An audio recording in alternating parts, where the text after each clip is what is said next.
the world gets cooler, snowier, and whiter.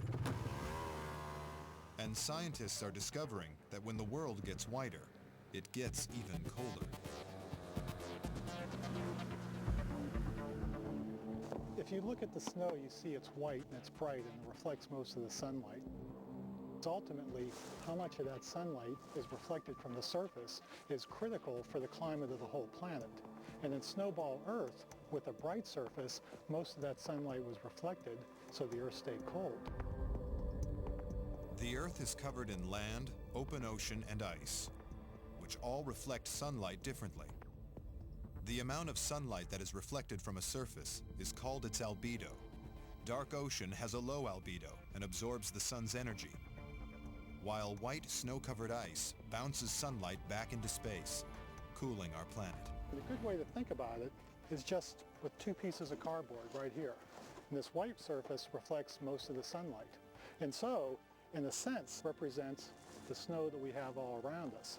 The black surface is representative of the ocean. Perovich lays the cards in the sun and waits a few minutes for the heat to build.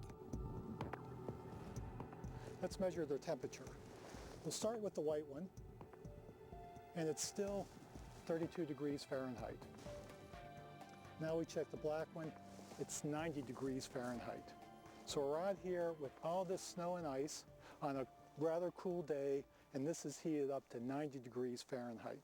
Just because it has a low albedo, it's absorbing most of the sunlight.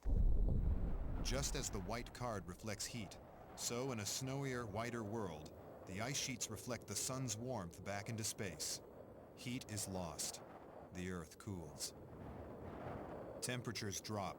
More ice forms, reflecting even more heat away from the Earth, plunging the climate into a downward spiral of even colder temperatures. Ice envelops the world. Snowball Earth is born. Most experts believe it is unlikely that the planet will be locked in a snowball Earth again. But this ancient big freeze could contain vital clues to our planet's future. The albedo effect, which created snowball Earth, is always active. But this time it's pushing our climate in the opposite direction. What we're looking at now is a totally different situation where we don't have an increasing amount of snow, we have a decreasing amount. For every square mile of ice that melts, the Earth loses a little more of its reflective power, and this could spell disaster for our climate. The snow-covered ice is the best naturally occurring reflector on the planet, and the ocean is the worst. But what we've been seeing over the past few decades is that sea ice cover is shrinking every year. And that's really our concern from a climate perspective. It gets hotter still and there's more melting, and you see what it is. It's like a runaway freight train.